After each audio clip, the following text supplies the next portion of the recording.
the minimum phase difference between two SHM y1 equals to 1 by 2 sin omega t plus root 3 by 2 cos omega t and y2 equals to sin omega t plus cos omega t।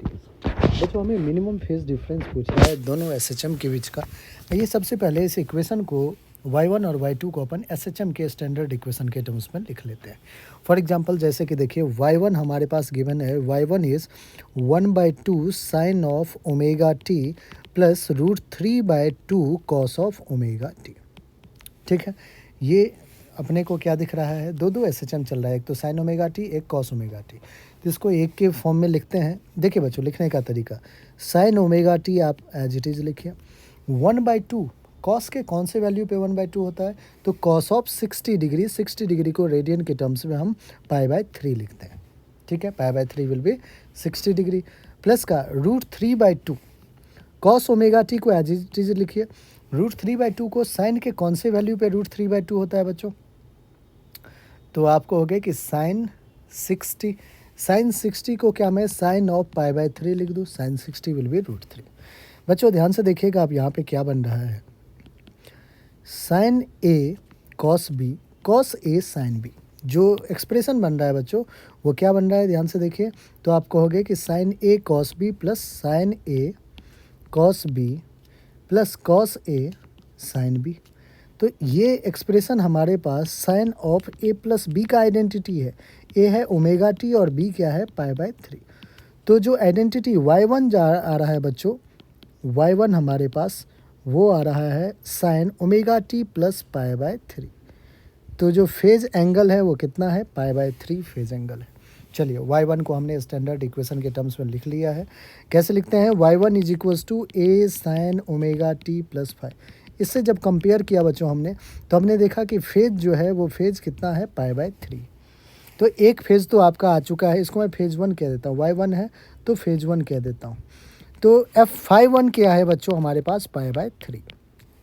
अब आइए y2 का expression देखते हैं। y2 is equals to sine omega t plus cos omega t. फिर से दो SHM है, हम क्या करते हैं, इसको एक बनाते हैं। साइन ओमेगा टी को साइन ओमेगा टी रखने दीजिए। यहाँ पे आप क्या कीजिए बच्चों, 1/√2 कर लीजिए प्लस का कॉस ओमेगा टी, यहाँ भी मल्टीप्लाई 1/√2 से कीजिए। बच्चों अगर आपने दोनों एक्सप्रेशन को 1/√2 से मल्टीप्लाई डिवाइड किया है, तो क्या हमें √2 से यहाँ पे मल्टीप्लाई भी करना पड़ेगा।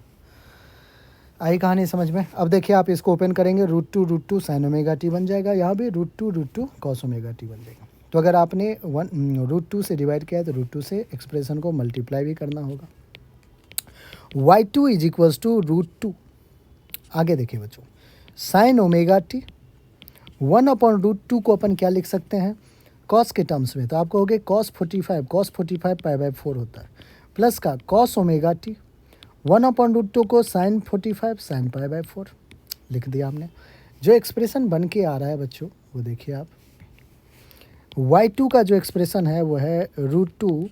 अब देखिए फिर से यही शुरू हो गया, sine A cos B, cos A sine B. तो sine of A plus B लिख दूँ, बिल्कुल, sine of A is omega 2 plus का बी इज़ π/4। बच्चों स्टैंडर्ड इक्वेशन को अगर अपन कंपेयर करें फिर से y equals to A sine omega t plus 5 से, तो यहाँ पे जो y2 की वजह से जो φ2 आ रहा है, φ2 हमारा π/4 आ रहा है। तो बच्चों हमें φ1 π/3, φ2 π/4 आ चुका है। क्या पूछा जा रहा है आपसे, minimum phase difference between two SHM। तो मिनिमम फेज डिफरेंस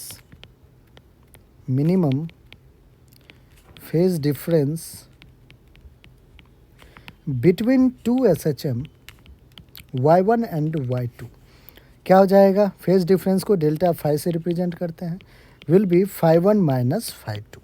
φ1 कितना है बच्चों, π/3 माइनस का π/4, φ2 क्या है π/4। 3 और 4 का एलसीएम 12 हो जाएगा, 3 से 4 जा दैट इज़ 4π माइनस 4 से 3 जा that is 3π। 4π minus 3π will be π/12 आपका मिनिमम फेज डिफरेंस होगा। π/12 हमारा कौन सा ऑप्शन है बच्चों, π/12 हमारा सेकेंड ऑप्शन है, और सेकेंड ही हमारा क्या है, बिल्कुल करेक्ट ऑप्शन भी है। ठीक है बच्चों, तो सेकेंड आपका बिल्कुल